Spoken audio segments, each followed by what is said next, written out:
discrète, invisible comme il le souhaitait. Mais alors l'homme le plus puissant de cette fête a traversé tout le salon, s'est arrêté devant moi et a dit qu'il me cherchait depuis 24 ans. Le verre que Tristan tenait est tombé sur le sol de marbre et s'est brisé en 1000 morceaux. Et à cet instant, j'ai compris que j'avais gaspillé la moitié de ma vie à essayer d'être assez petite pour tenir dans un mariage qui n'a jamais eu de place pour moi. Je m'appelle Éléonore Savidan, et tout a commencé 3 jours avant ce bal, quand mon mari est rentré à la maison avec une expression que je n'avais pas vue depuis des années. Tristan Morel travaille depuis 17 ans dans un cabinet d'avocats d'affaires à Lyon, un endroit qui a toujours appartenu à sa famille, mais jamais vraiment à lui. Il a passé toute sa vie à espérer que son nom de famille ouvrirait des portes. Mais les portes sont restées fermées pendant que cousins et oncles occupaient les postes qu'ils pensaient mériter. Jusqu'à ce que tout change il y a 3 mois. Un conglomérat scandinave a racheté l'entreprise entière et Tristan, qui s'attendait à être licencié, a reçu une invitation à un bal de gala organisé par le nouveau propriétaire, un homme nommé Gaspar Alvorsen, que personne ne connaissait mais que tous craignaient. Quand il m'a parlé de l'événement, ses mains tremblaient légèrement, tandis qu'il tenait l'invitation, comme s'il s'agissait d'une sentence de vie ou de mort. Il a dit que ce serait la chance de sa carrière, qu'il devait faire bonne impression, que je devais l'accompagner, mais que je devais comprendre certaines choses. Il n'a pas utilisé ces mots exactement, mais le message était clair, comme de l'eau. Je devais être assez belle pour le valoriser socialement, mais assez invisible pour ne pas gêner ses plans. Je devais sourire si quelqu'un me saluait, mais jamais entamer de conversation. Je devais exister sans occuper d'espace, respirer sans faire de bruit, être présente sans vraiment l'être. J'ai accepté sans discuter, parce qu'au cours de 20 ans de mariage, j'ai appris que questionner Tristan ne changeait absolument rien. Cela rendait seulement tout plus épuisant et lui plus sur la défensive. Notre mariage n'était ni violent ni explicitement malheureux. Il était juste vide, d'une manière qui fait plus mal que n'importe quel cri. Il payait les factures, je m'occupais de la maison. Nous partagions le même toit, mais plus rien qui comptait vraiment. Ni rêve, ni secret, ni regard qui durait plus de 2 secondes. Nous vivions comme 2 locataires polis qui respectent le silence l'un de l'autre et ne posent jamais de questions sur la journée parce qu'ils savent déjà que la réponse sera toujours la même. J'ai passé les jours suivants à me préparer avec le soin de quelqu'un qui se prépare pour une présentation où l'objectif est de ne pas être remarqué. Je suis allée chez le coiffeur et j'ai demandé quelque chose d'élégant mais discret. J'ai choisi une robe bleu marine qui n'attirait pas l'attention, mais ne me faisait pas non plus paraître négligée. J'ai essayé 3 paires de chaussures différentes jusqu'à trouver celle qui ne faisait pas trop de bruit en marchant. Tristan a tout approuvé d'un hochement de tête distrait pendant qu'il ajustait sa propre cravate dans le miroir. Et j'ai remarqué qu'il était plus nerveux que je ne l'avais jamais vu. Pour la première fois depuis des années, j'ai ressenti quelque chose qui ressemblait à de la compassion pour lui, parce que j'ai reconnu dans cette nervosité la même chose que je ressentais tous les jours. La peur de ne pas être à la hauteur, d'être ignoré, de passer toute sa vie à essayer de prouver sa valeur à des gens qui ne vous verront jamais vraiment. Le soir du bal, le taxi nous a déposés devant l'hôtel de ville à 8 heures précises. La façade était illuminée par des projecteurs qui transformaient le bâtiment historique en quelque chose de presque irréel, comme un décor de cinéma monté pour impressionner. Il y avait des agents de sécurité à l'entrée, vérifiant les noms sur des tablettes. Des voituriers impeccablement vêtus, conduisant des voitures qui coûtaient plus que notre maison. Des photographes capturant chaque arrivée comme si tous ceux qui étaient là étaient des célébrités. Tristan a redressé ses épaules avant de monter l'escalier, et je l'ai suivi 2 pas derrière comme je le faisais toujours, comme il s'attendait à ce que je le fasse.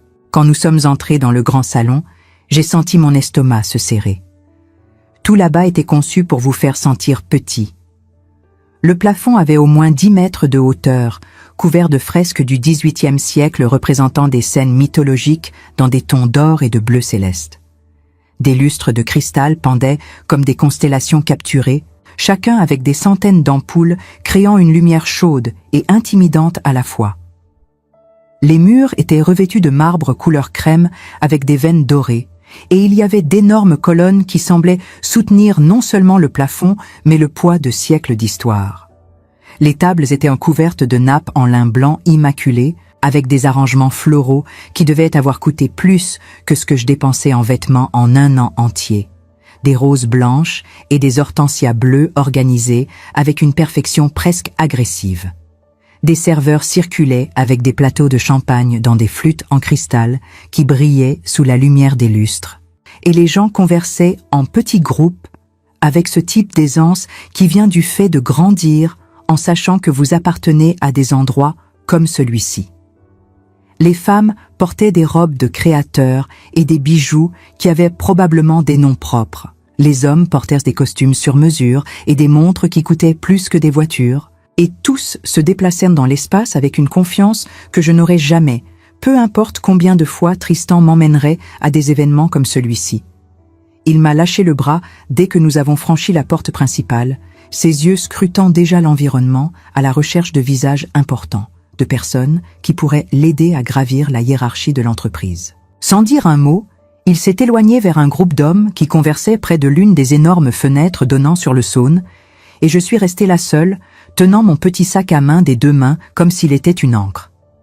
J'ai respiré profondément en essayant de contrôler la pression dans ma poitrine et j'ai marché jusqu'au côté du salon, me positionnant stratégiquement près d'une colonne où je pouvais tout voir sans être dans le chemin de personne, où je pouvais exister sans être remarqué. De là, j'ai observé Tristan se transformer en la version de lui-même qu'il pensait impressionner les gens. Il riait trop fort pour des blagues qui n'étaient probablement pas si drôles. Gesticulait avec un enthousiasme exagéré en racontant des histoires que personne ne semblait vraiment intéressé à entendre, touchait le bras des autres hommes avec une familiarité forcée qui me retournait l'estomac. Il essayait si désespérément d'être vu, d'être rappelé, d'être considéré important, mais les gens autour de lui répondaient avec des sourires polis et détournaient rapidement le regard à la recherche de conversations plus intéressantes. Et j'ai reconnu dans ces sourires vides la même chose que je voyais dans le miroir tous les jours. L'expression de quelqu'un qui est physiquement présent mais absent dans tous les autres sens. J'ai ressenti une pointe étrange dans la poitrine qui n'était pas exactement de la pitié, mais pas non plus de la colère. C'était quelque chose de plus complexe et douloureux. C'était la reconnaissance que Tristan et moi étions fondamentalement la même chose. Deux personnes essayant désespérément d'exister dans des espaces qui ne nous avaient jamais vraiment voulu. Deux personnes qui avaient passé tellement de temps à essayer de s'adapter qu'elles avaient oublié qui elles étaient avant de commencer à essayer. Je suis restée là debout pendant presque une heure, observant les gens circuler dans le salon en leur petit groupe exclusif, écoutant des fragments de conversation sur les affaires et les voyages et les propriétés dans des endroits que je ne visiterai jamais. Personne ne s'est approché de moi, personne ne m'a offert de champagne, personne ne m'a incluse dans aucune conversation, et cela ne m'a pas surprise parce que j'étais devenue experte en étant ignorée. J'avais perfectionné l'art de disparaître dans des environnements remplis de gens. C'est alors que la musique s'est arrêtée. Pas brusquement, mais comme une vague qui recule lentement du sable. Les conversations se sont éteintes progressivement, remplacées par un murmure croissant qui a traversé le salon comme le vent traverse un champ de blé. Tous ont commencé à se tourner dans la même direction, formant un couloir humain involontaire qui menait jusqu'à l'entrée principale. Je me suis tournée aussi, plus par instinct que par réelle curiosité, et c'est à ce moment-là que je l'ai vu. Gaspard Halvorsen est entré dans le salon sans se presser, les mains dans les poches de son costume sombre parfaitement coupé, marchant comme quelqu'un qui n'a jamais eu à prouver quoi que ce soit à personne parce qu'il a toujours su exactement qui il était. Il n'était ni particulièrement grand, ni particulièrement beau, mais il y avait quelque chose dans la façon dont il occupait l'espace qui faisait que toutes les autres personnes semblaient un peu moins réelles. Ses cheveux étaient grisonnants et peignés vers l'arrière, son visage avait des rides qui semblaient avoir été sculptées par des années de décisions difficiles et de responsabilités lourdes. Mais c'étaient ses yeux qui attiraient vraiment l'attention. Des yeux d'un bleu si clair qu'il semblait voir à travers les gens plutôt que simplement les regarder. Il a avancé dans le salon et les gens se sont ouverts automatiquement, créant de l'espace pour qu'il passe sans qu'il ait besoin de demander ou même de regarder sur les côtés. Tristan s'est avancé rapidement, se positionnant stratégiquement sur le chemin de Gaspard, avec ce sourire répété qu'il pratiquait dans le miroir avant les événements importants. Et pendant un moment, j'ai pensé que finalement mon mari aurait l'attention qu'il désirait tant. Mais Gaspard ne s'est pas arrêté. Il n'a même pas ralenti le rythme. Il n'a même pas regardé dans la direction de Tristan. Il a simplement continué à marcher comme si mon mari faisait partie de la décoration, une colonne de marbre de plus sans importance spécifique. Et il a continué à venir directement vers moi. Mon cœur a commencé à battre plus vite et j'ai pensé que je devais me tromper, qu'il allait vers quelqu'un derrière moi, quelqu'un d'important que je n'avais pas vu. J'ai rapidement regardé sur les côtés, mais il n'y avait personne. J'étais seul adossé à cette colonne où j'avais passé la dernière heure à essayer d'être invisible. Gaspard s'est arrêté devant moi, si près que j'ai pu sentir son parfum, quelque chose avec des notes de cèdre et d'épices qui était à la fois familier et complètement étranger. Il m'a regardé, non pas avec le regard occasionnel de quelqu'un qui remarque une personne pour la première fois, mais avec le regard de quelqu'un qui reconnaît quelque chose qu'il pensait avoir perdu pour toujours, de quelqu'un qui trouve enfin quelque chose qu'il a cherché si longtemps qu'il avait commencé à croire qu'il ne le reverrait jamais. Il a respiré profondément, et quand il a parlé, sa voix est sortie rauque, chargée d'une émotion qu'il n'a pas essayé de cacher. Et les mots qui sont sortis de sa bouche ont tout changé, ont brisé 24 ans de silence et de distance et de regret en une seule phrase.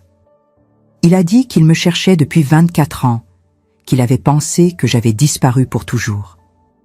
Le monde autour de nous n'a pas cessé de bouger, la musique continuait à jouer, les gens continuaient à converser, les serveurs continuaient à circuler avec leurs plateaux de champagne. Mais pour moi, tout s'est figé, comme si quelqu'un avait appuyé sur pause dans ma vie et que j'avais enfin le temps de traiter tout ce que j'avais ignoré pendant si longtemps.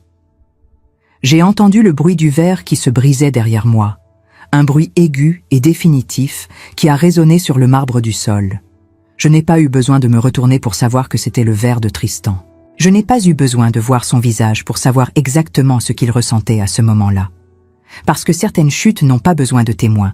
Elles arrivent simplement quand quelqu'un réalise enfin qu'il a passé toute sa vie à construire sur du sable, quand quelqu'un comprend enfin qu'il n'a jamais été vraiment vu par la seule personne qui aurait dû le voir. Si vous m'écoutez maintenant et que vous reconnaissez cette sensation d'avoir passé des années à être traité comme une ombre dans votre propre vie, laissez dans les commentaires d'où vous regardez.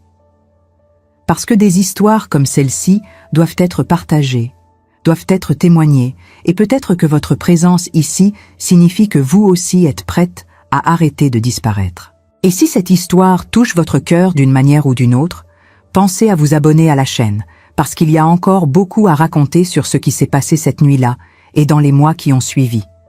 Je n'ai pas pu trouver ma voix immédiatement. Je suis resté là debout à regarder Gaspard Halvorsen pendant que mon cerveau essayait de traiter l'impossible. Essayait de connecter cet homme puissant et confiant devant moi avec la seule personne qui m'avait fait sentir complètement vue dans ma vie. Il y a 24 ans, j'avais 26 ans et je terminais mon master en histoire de l'art à l'université Lyon 2. J'étais une version complètement différente de moi-même, quelqu'un que je reconnaissais à peine quand je regardais de vieilles photos. À cette époque, j'étais passionnée par l'art médiéval. Je passais des heures à la bibliothèque à rechercher des manuscrits enluminés et des cathédrales gothiques. Je rêvais de travailler dans un musée important, en organisant des expositions qui feraient voir aux gens le Moyen-Âge, non pas comme une période obscure, mais comme une ère de beauté et d'innovation extraordinaire. J'avais des projets, j'avais de l'ambition. J'avais une clarté sur qui j'étais et ce que je voulais qui maintenant semblait appartenir à une autre personne dans une autre vie. C'est en novembre de cette année-là que j'ai rencontré Gaspard. Il était étudiant en échange, venant de Norvège pour un semestre à Lyon, étudiant l'administration des entreprises mais fasciné par l'histoire et l'art. Nous nous sommes rencontrés à la bibliothèque universitaire tard dans la nuit. Il cherchait un livre en français sur la révolution industrielle et était complètement perdu entre les rayonnages interminables. J'ai offert mon aide et nous avons fini par parler pendant des heures, assis à une table au fond de la bibliothèque pendant que la neige commençait à tomber dehors. Parlant de tout depuis l'architecture romane jusqu'à la philosophie existentialiste, découvrant que nous partagions cette chose rare qu'est de trouver quelqu'un qui pense de manière similaire, mais suffisamment différente pour vous défier. Gaspard était différent de tous les hommes que j'avais connus jusqu'alors. Il ne parlait pas juste pour remplir les silences ou pour impressionner. Il écoutait vraiment, posait des questions sincères sur mes recherches et mes idées, me regardait quand je parlais comme si chaque mot comptait. Avec lui, je me sentais vue d'une manière que je n'avais jamais expérimentée auparavant, ni jugée ni mesurée contre un standard impossible, juste complètement acceptée comme j'étais. Nous avons passé les 6 mois suivants pratiquement inséparables. Nous marchions le long du Saône jusqu'à l'aube en parlant d'art et de politique et du sens de la vie. Nous nous asseyions dans des cafés minuscules en buvant du chocolat chaud, pendant que nous débattions passionnément de tout depuis le cinéma jusqu'à la théorie économique. Il me lisait des poèmes norvégiens que je ne pouvais pas comprendre, mais dont la musicalité m'émouvait jusqu'aux larmes, et je l'emmenais voir des églises médiévales oubliées dans les périphéries de Lyon, partageant ma passion pour des détails architecturaux que la plupart des gens ne remarquaient même pas. Avec Gaspard, j'étais plus moi-même que je ne l'avais jamais été avec qui que ce soit d'autre. Je n'avais pas besoin de me censurer, ni de me diminuer, ni de prétendre être moins intelligente ou moins passionnée que je ne l'étais vraiment. Mais le temps a une façon cruelle de détruire les belles choses, et en mai, son échange s'est terminé. Il devait retourner en Norvège, finir ses études, commencer à travailler dans l'entreprise familiale.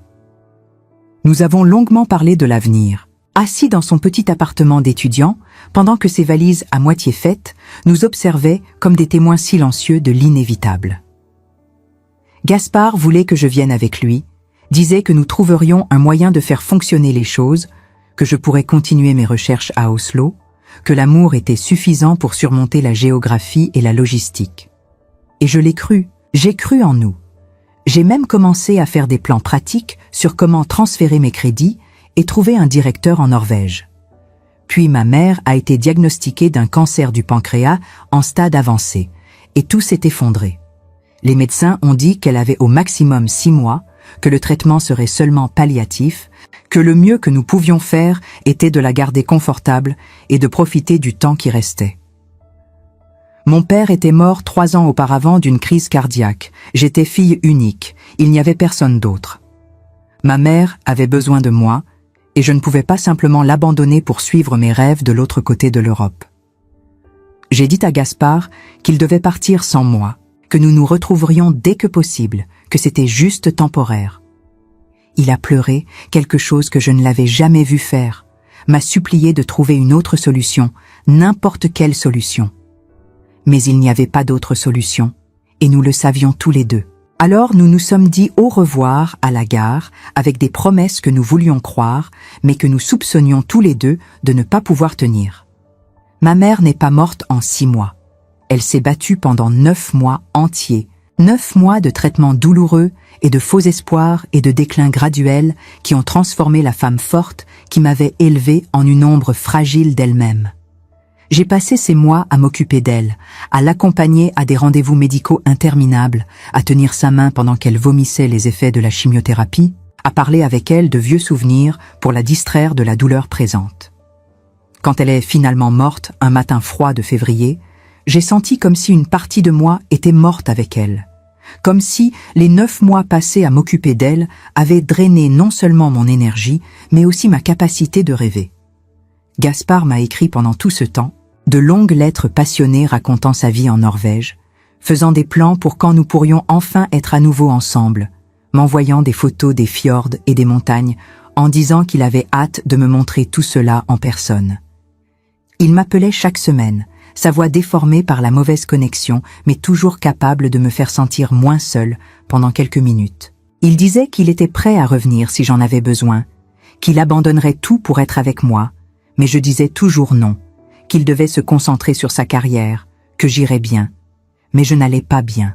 Après la mort de ma mère, je suis restée vide d'une manière que je ne peux pas décrire adéquatement, comme si toute la douleur et l'épuisement de ces 9 mois avaient effacé ma capacité à ressentir quoi que ce soit d'autre.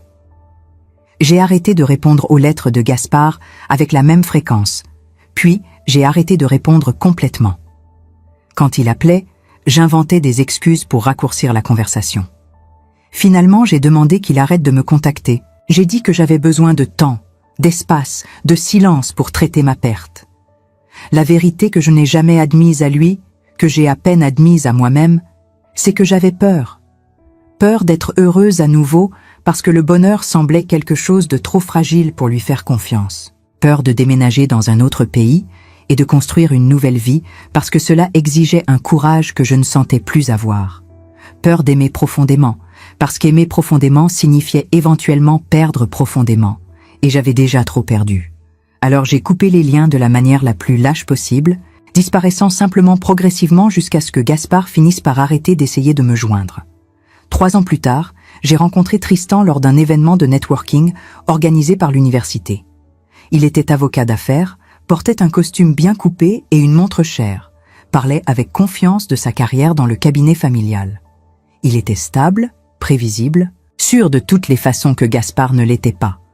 Il ne me faisait pas rêver, mais il ne me faisait pas peur non plus, et à ce moment de ma vie, la sécurité semblait plus précieuse que la passion. Nous nous sommes mariés 1 an plus tard, dans une petite cérémonie qui ressemblait plus à une formalité bureaucratique qu'à une célébration d'amour.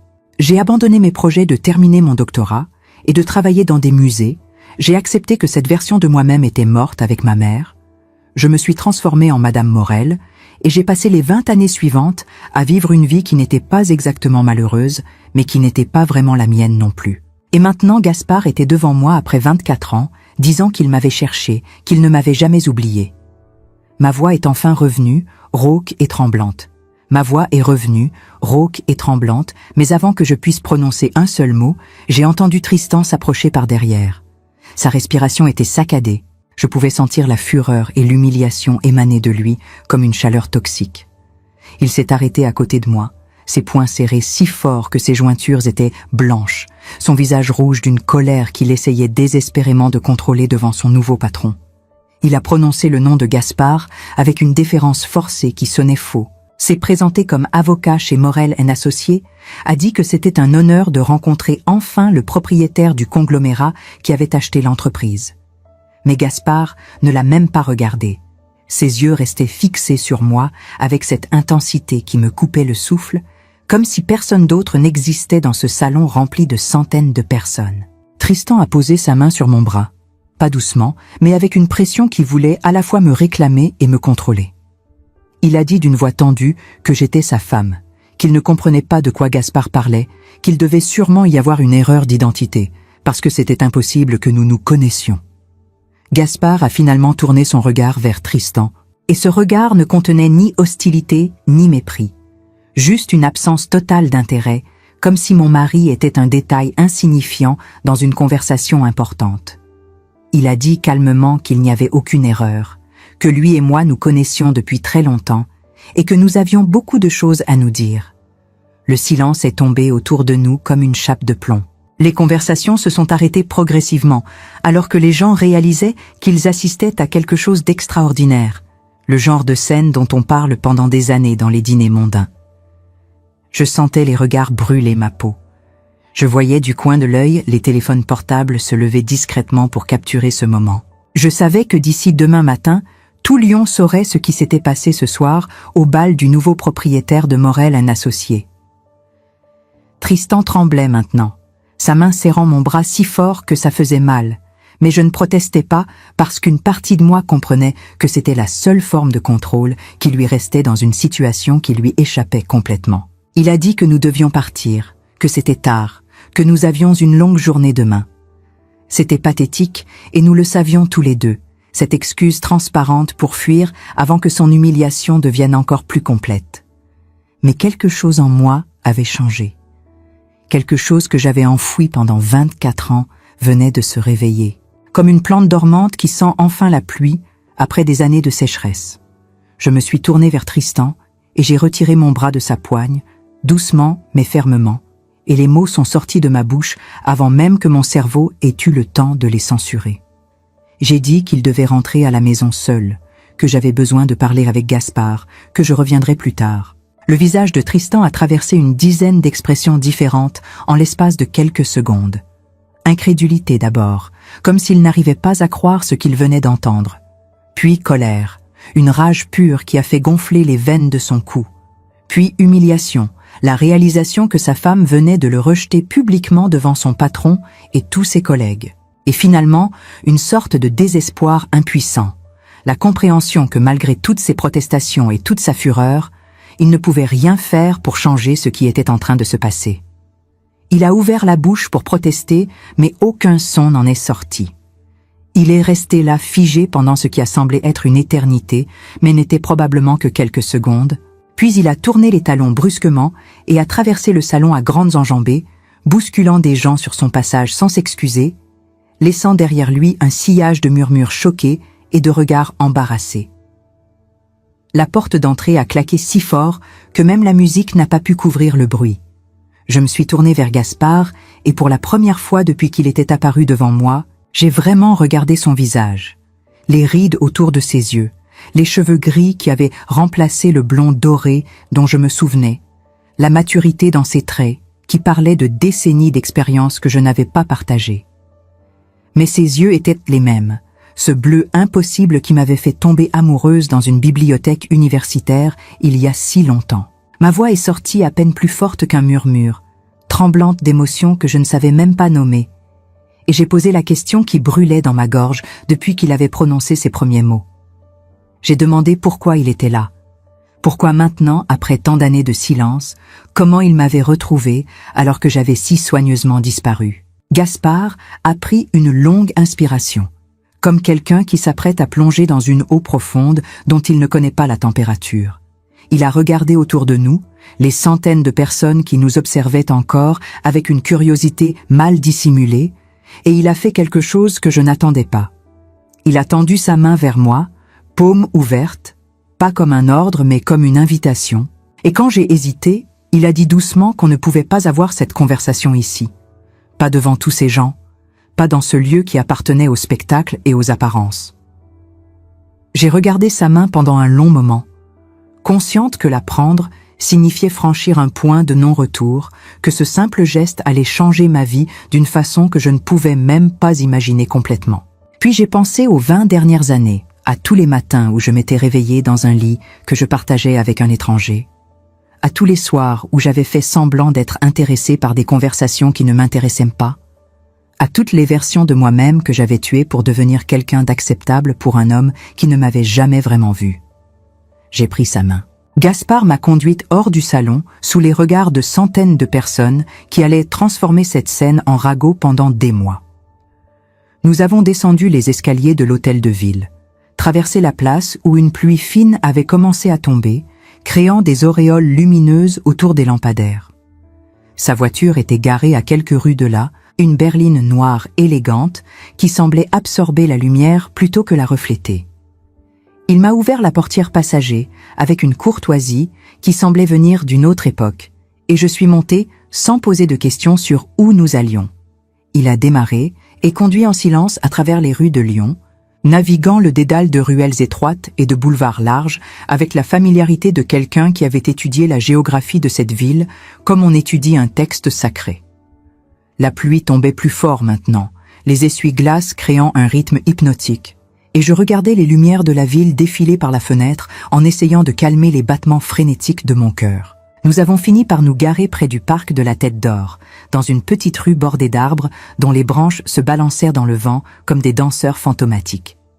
Gaspard a coupé le moteur et pendant un long moment, nous sommes restés assis dans le silence, écoutant le tambourinement de la pluie sur le toit de la voiture, le bruit étouffé du vent dans les arbres, le battement de nos propres respirations. Finalement, il s'est tourné vers moi et a commencé à parler. Et ce qu'il m'a raconté a fait s'effondrer toutes les certitudes que j'avais construites au cours des 24 dernières années. Il a dit qu'après être retourné en Norvège, il n'avait jamais cessé de penser à moi, que chaque décision importante qu'il avait prise avait été teintée par mon absence. Il avait terminé ses études, commencé à travailler dans l'entreprise familiale, grimpé les échelons avec une détermination qui impressionnait tout le monde, mais qui était en réalité motivée par un désir de se prouver quelque chose à lui-même, de devenir le genre d'homme qui méritait le genre de femme que j'étais.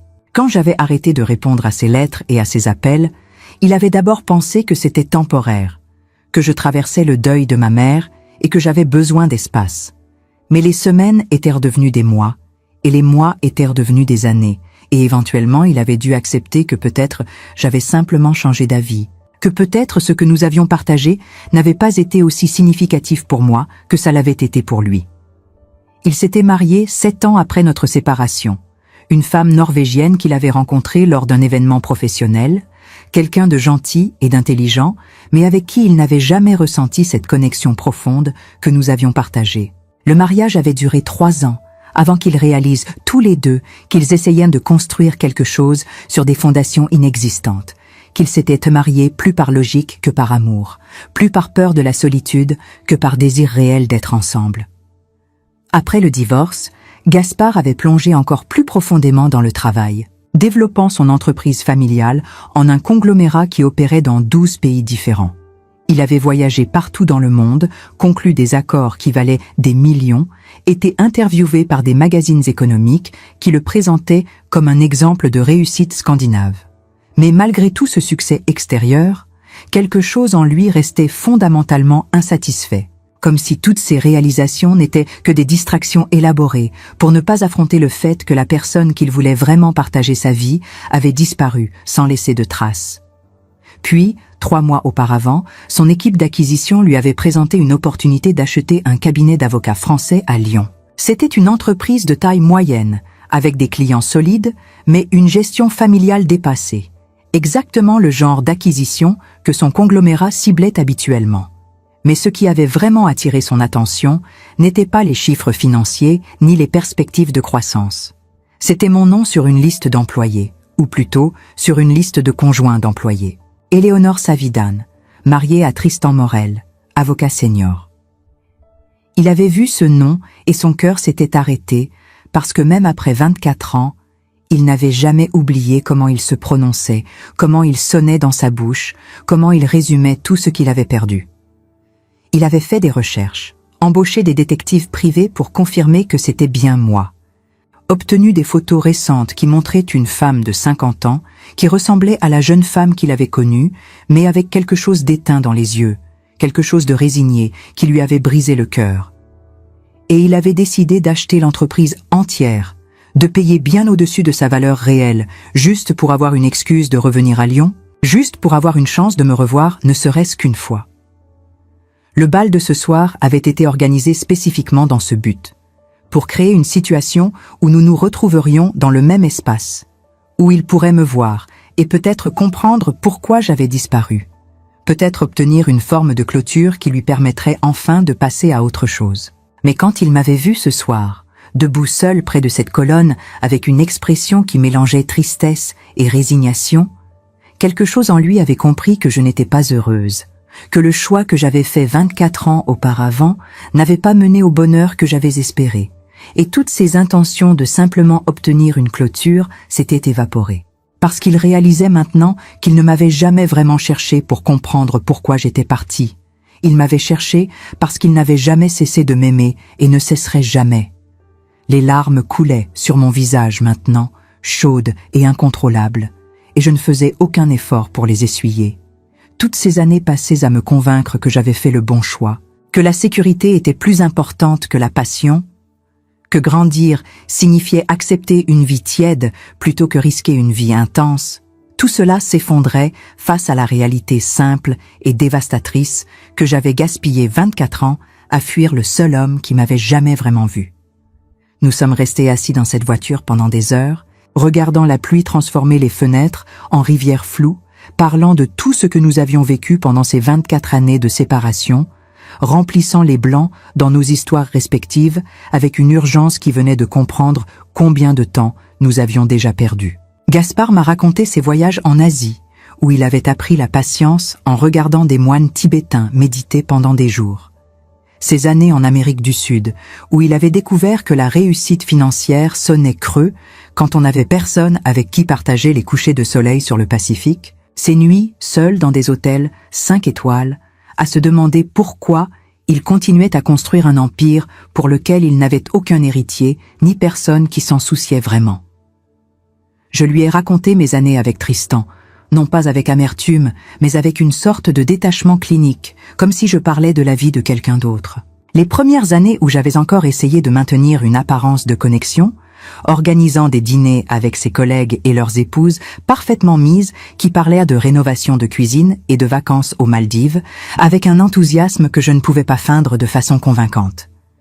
Les années moyennes où nous avions développé une routine confortable mais vide, lui partant tôt au bureau et rentrant tard, moi remplissant mes journées avec des activités qui ne menaient nulle part, cours de yoga où je n'étais jamais vraiment présente, bénévolat dans des associations où je faisais les mouvements sans investissement émotionnel, déjeuner avec des femmes que je ne pouvais pas vraiment appeler amies, parce que nos conversations ne dépassaient jamais la surface polie de sujets sans importance. Et les dernières années où nous avions arrêté de faire semblant complètement, existant côte à côte comme deux planètes en orbite parallèle qui ne se touchent jamais, partageant un espace physique mais aucune intimité réelle, échangeant des informations logistiques sur les courses à faire et les factures à payer, mais jamais rien de plus profond que le strict nécessaire fonctionnel.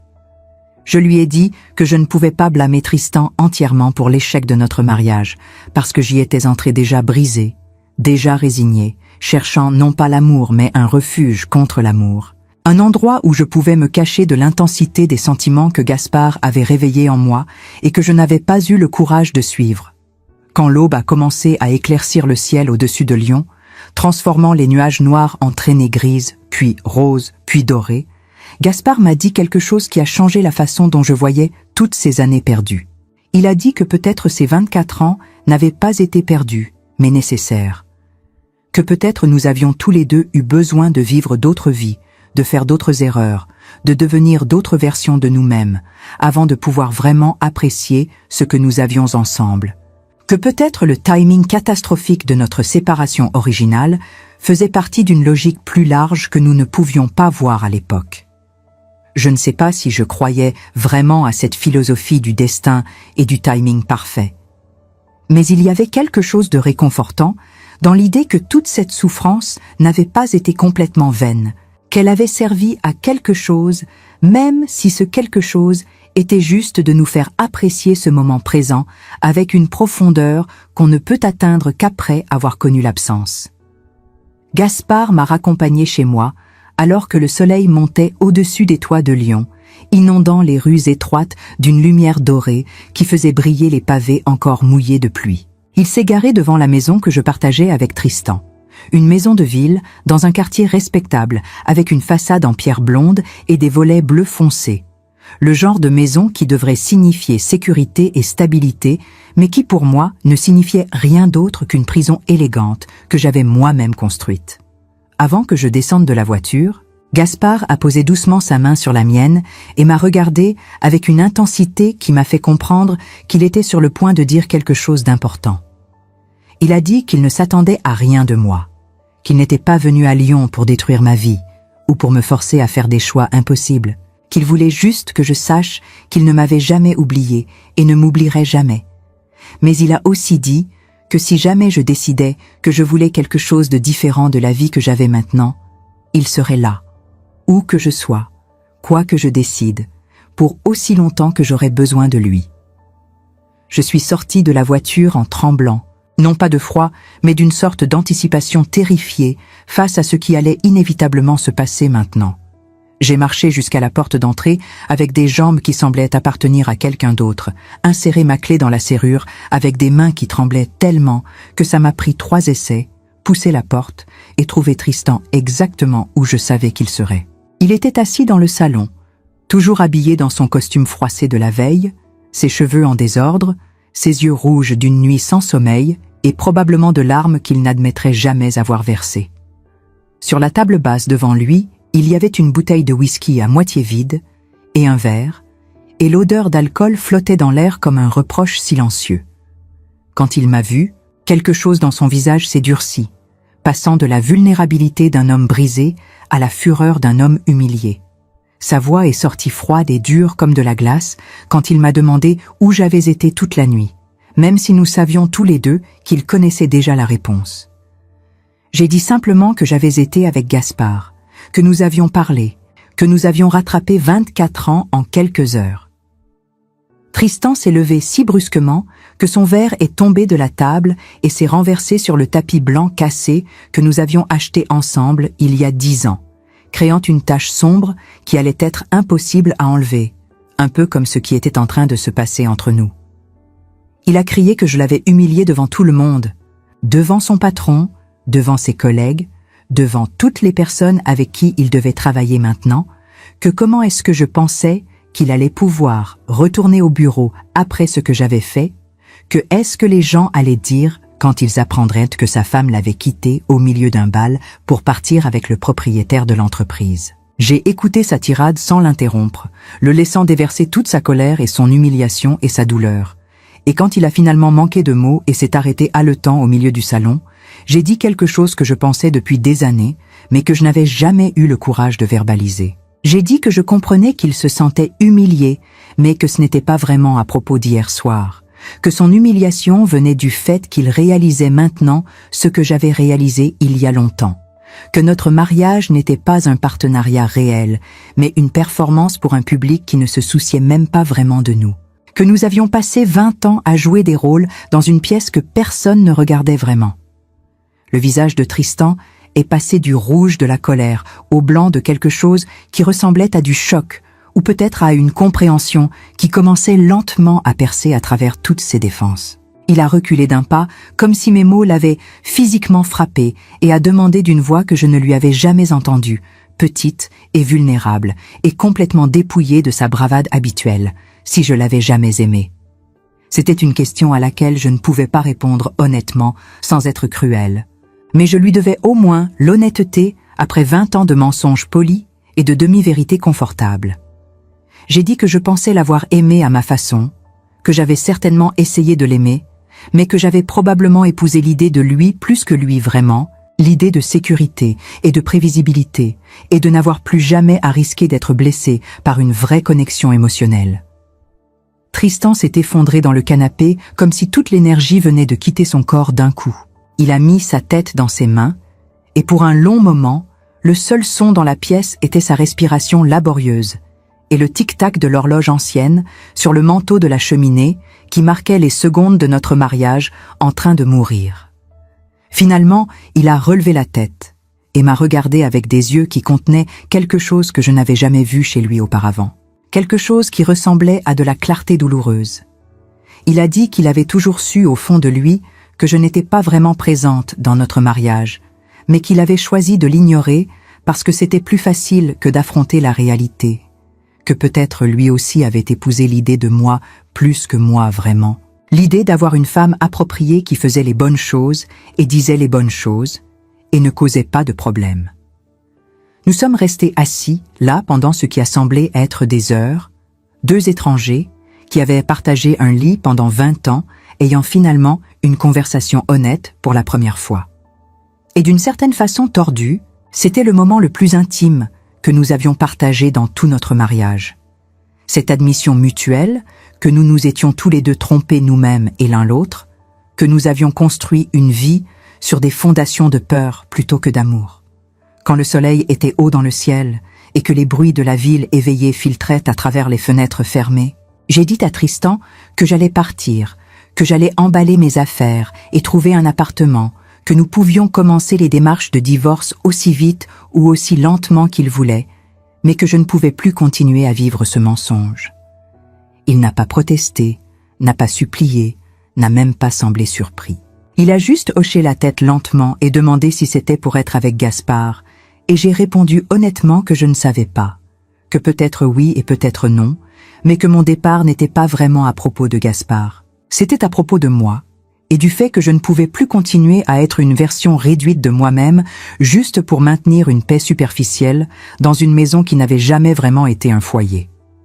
Les 6 mois qui ont suivi mon départ ont été les plus difficiles et simultanément les plus libérateurs de toute mon existence. J'ai loué un petit studio au 5e étage d'un immeuble près de la place Bellecour, un espace minuscule avec juste assez de place pour un lit, une petite cuisine et un bureau coincé sous une fenêtre mansardée qui donnait sur les toits de Lyon. C'était à peine meublé. Les murs étaient peints d'un blanc terne qui aurait eu besoin d'être rafraîchi. Le parquet craquait à chaque pas. Mais c'était entièrement à moi, et ça changeait tout. Les premières semaines ont été étranges et désorientantes, comme apprendre à marcher après des années dans un fauteuil roulant. Je me réveillais le matin dans ce lit inconnu et passais plusieurs secondes désorientée avant de me souvenir où j'étais et pourquoi, puis une vague de quelque chose entre la panique et l'euphorie me submergeait en réalisant que je n'avais personne à qui répondre. Personne dont j'avais besoin de gérer l'humeur, aucune performance à maintenir. Tristan a demandé le divorce immédiatement, contactant les avocats le jour même de mon départ avec une efficacité qui suggérait qu'il voulait que tout soit terminé aussi rapidement que possible pour minimiser son humiliation publique. Les procédures ont été étonnamment simples parce que nous n'avions pas d'enfants pour compliquer les choses. Pas de propriété conjointe à diviser, puisque la maison était techniquement dans le nom de sa famille, pas de bataille financière compliquée, parce que j'avais abandonné toute carrière potentielle des années auparavant et n'avais rien qui valait la peine de se battre pour. Ces avocats ont proposé une pension alimentaire généreuse, probablement plus motivée par son désir de ne pas sembler mesquin publiquement que par une quelconque générosité réelle, mais j'ai surpris tout le monde en refusant. Je ne voulais rien de Tristan, aucun lien financier qui me rattacherait à une vie que je voulais laisser complètement derrière moi. J'avais quelques économies que ma mère m'avait laissées et que j'avais gardées séparées pendant toutes ces années, presque comme si une partie de moi avait toujours su que j'aurais éventuellement besoin d'une sortie. Gaspard et moi, nous sommes vus régulièrement pendant ces mois, mais nous avons pris notre temps, avançant avec une prudence qui venait de comprendre combien notre histoire était fragile et précieuse. Nous ne nous sommes pas précipités dans quoi que ce soit. Nous ne sommes pas tombés dans le piège facile de penser que 24 ans d'attente signifiaient que nous devions maintenant rattraper le temps perdu en accélérant chaque étape. Au lieu de cela, nous avons fait ce que nous faisions le mieux ensemble, marcher et parler pendant des heures. Nous nous rencontrions au bord de la Saône et marchions le long des quais comme nous l'avions fait quand nous étions jeunes. Mais maintenant, avec 50 ans de vie vécue entre nous et une conscience aiguë de la fragilité du temps et des secondes chances, nous parlions de tout et de rien, rattrapant les détails manqués de nos vies, mais aussi explorant qui nous étions devenus en tant que personnes, découvrant que malgré toutes les années et toutes les expériences qui nous avaient changés, quelque chose de fondamental restait identique. Cette facilité de communication et cette compréhension mutuelle qui nous avait attirés l'un vers l'autre à l'origine. Un après-midi environ 3 mois après mon départ, alors que nous étions assis sur un banc dans le parc de la Tête d'Or, regardant les enfants jouer près du lac, Gaspard m'a demandé si j'avais déjà pensé à retourner à l'université, à finir ce que j'avais commencé il y a si longtemps avant que tout s'effondre. L'idée m'a semblé absurde au début, et je lui ai dit que j'avais 50 ans, que c'était ridicule de penser recommencer des études académiques à cet âge, que ce temps de ma vie était passé depuis longtemps. Mais Gaspard m'a regardé avec ce sourire patient que je n'avais jamais oublié et a dit que c'était justement maintenant le moment parfait, que j'avais assez vécu pour avoir une perspective réelle sur l'art et l'histoire que je n'avais pas à 26 ans, que les meilleures recherches venaient souvent de gens qui revenaient à leur passion après avoir vécu assez de vie pour vraiment comprendre ce qu'ils étudiaient. Cette conversation a planté quelque chose en moi, qui a commencé à germer lentement. J'ai commencé à penser à mes anciennes recherches sur les manuscrits médiévaux, me demandant si mes anciens professeurs étaient encore à l'université, si mes idées d'il y a 24 ans avaient de la valeur, ou si elles sembleraient naïves et datées maintenant. J'ai passé des soirées dans mon petit studio à parcourir des articles académiques en ligne, redécouvrant une passion que j'avais crue morte, mais qui était juste endormie, attendant le bon moment pour se réveiller. Finalement, j'ai pris mon courage à 2 mains et contacté le professeur Beaumont qui avait été mon directeur de thèse originale. Il avait maintenant plus de 70 ans, mais enseignait toujours. Et quand il a reçu mon email après 24 ans de silence, sa réponse a été si chaleureuse et encourageante qu'elle m'a fait pleurer. Il se souvenait de moi, se souvenait de mes recherches, disait qu'il s'était toujours demandé ce qui m'était arrivé et était ravi d'apprendre que j'envisageais de reprendre mes études. Nous nous sommes rencontrés dans un café près de l'université et avons parlé pendant des heures de mes anciennes idées et de comment le champ avait évolué depuis, de nouvelles méthodologies et de nouvelles technologies qui pourraient enrichir mes recherches originales. Il m'a encouragé à me réinscrire, m'a aidé à naviguer la bureaucratie universitaire, qui avait considérablement changé depuis mon époque, m'a même offert de reprendre son rôle de directeur de thèse si je décidais de poursuivre un doctorat. 6 mois presque jour pour jour après avoir quitté Tristan, j'ai reçu les papiers finaux du divorce par courrier. C'était fini officiellement. 20 ans de mariage dissous en quelques pages de jargon légal et de signatures notariées. J'ai pensé que je me sentirais triste ou nostalgique, ou au moins quelque chose, mais tout ce que j'ai ressenti était un soulagement immense et une légèreté que je n'avais pas connue depuis des décennies. Ce soir-là, Gaspard m'a emmené dîner dans un petit restaurant près de la cathédrale Saint-Jean, un endroit intime avec des murs en pierre exposés et des bougies sur chaque table qui créaient une atmosphère chaleureuse et accueillante. Nous avons commandé du vin et parlé de l'avenir d'une façon que nous n'avions pas osé faire jusqu'ici, reconnaissant implicitement que maintenant que j'étais vraiment libre, nous pouvions commencer à imaginer des possibilités réelles plutôt que des hypothèses vagues. Vers la fin du repas, Gaspard a posé doucement sa main sur la mienne et m'a dit qu'il avait une proposition à me faire.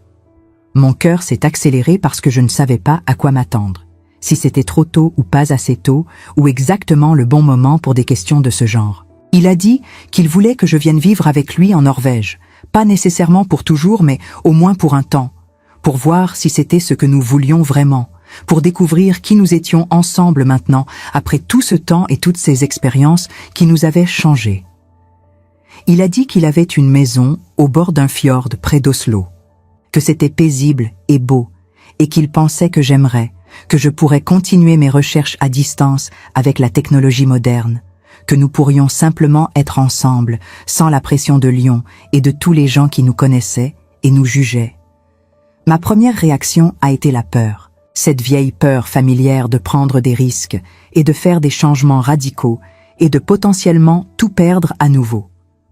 C'était exactement la même conversation que nous avions eue 24 ans auparavant, et la dernière fois, je l'avais laissé partir parce que j'avais eu trop peur de le suivre.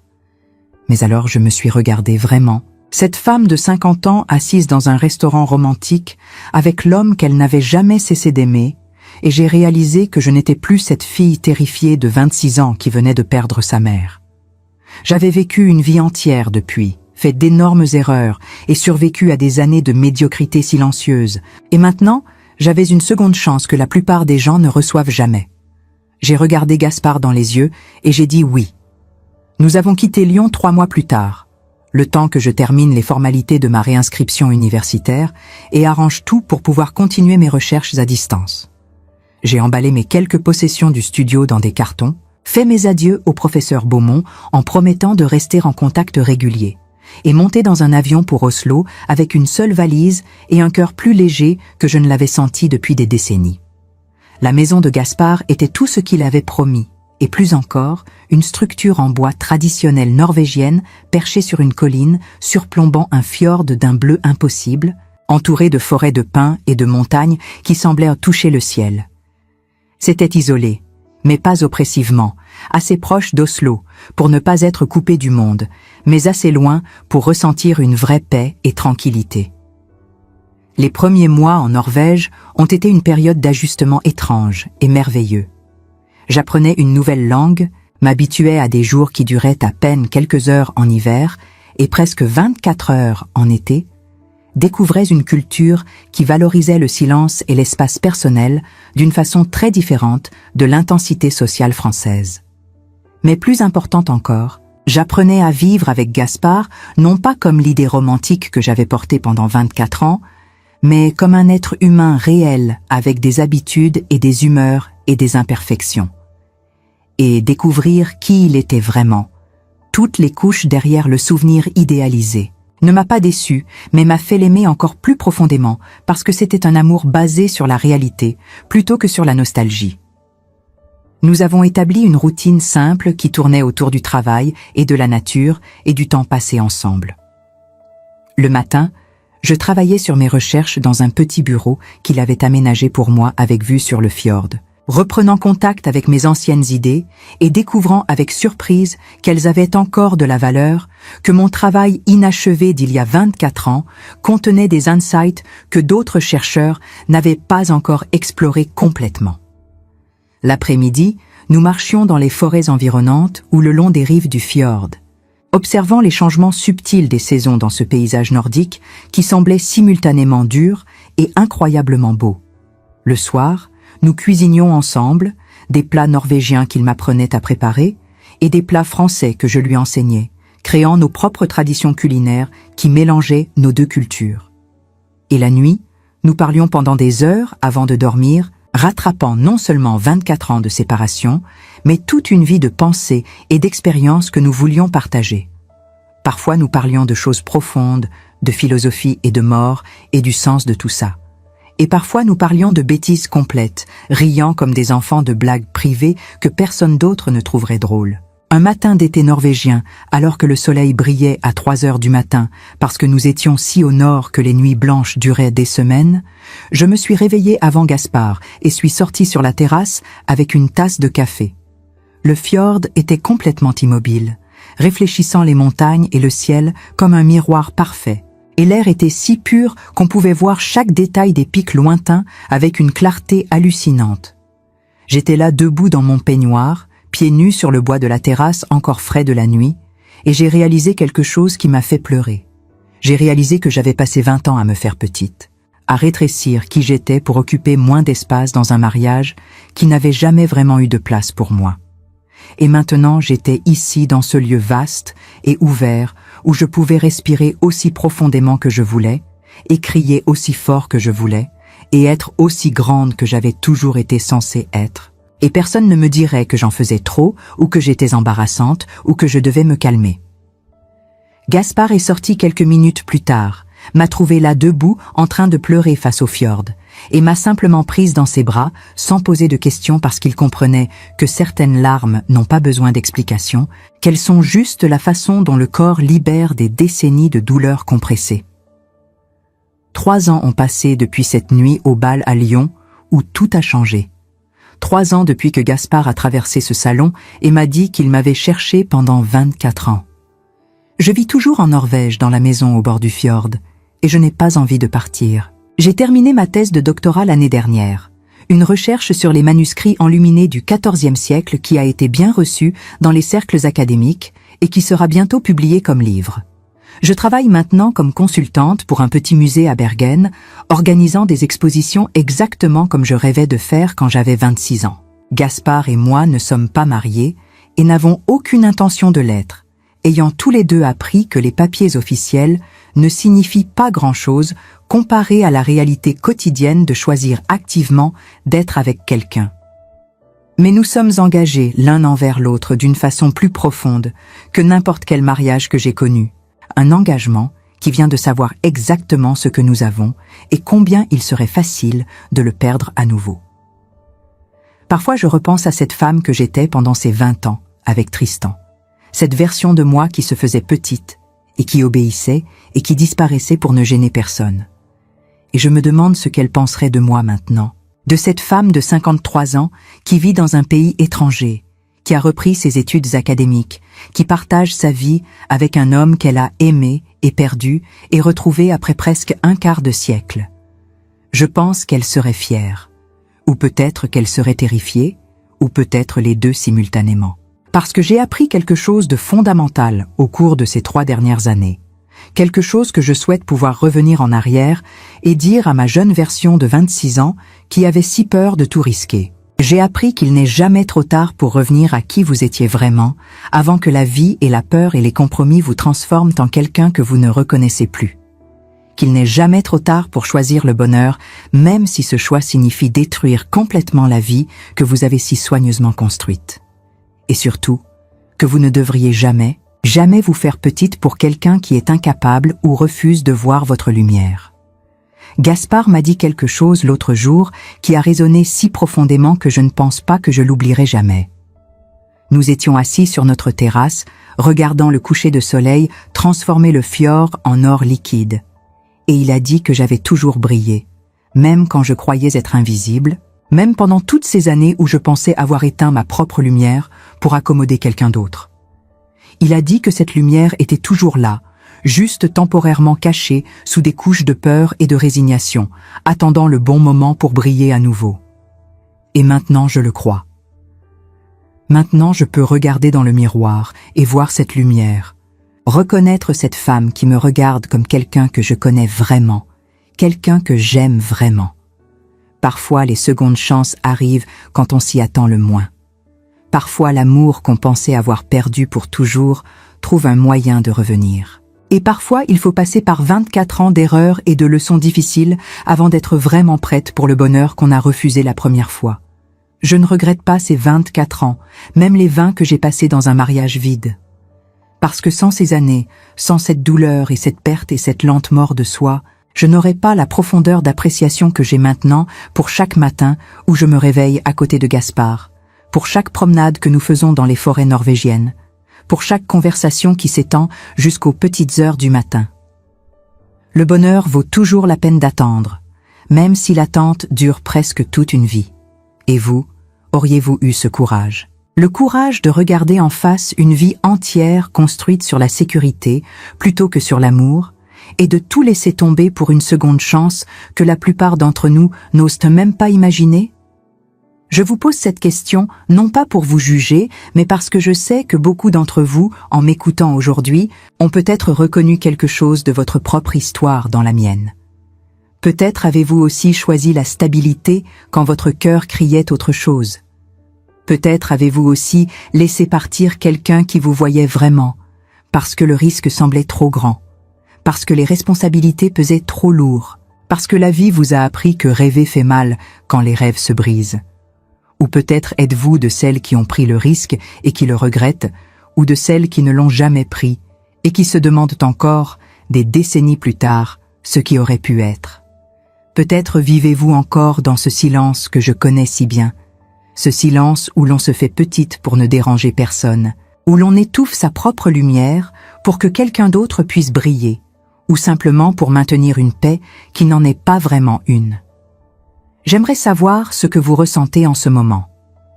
J'aimerais savoir si mon histoire a réveillé quelque chose en vous, une douleur ancienne ou un espoir nouveau, un regret ou une gratitude, une question ou une certitude. Parce que nos histoires, même quand elles sont différentes dans les détails, se touchent toujours quelque part au niveau du cœur, là où nous sommes toutes pareilles, là où nous avons toutes peur et toutes espoir en même temps. Alors je vous demande, si cette histoire vous a touché d'une manière ou d'une autre, laissez-moi un commentaire.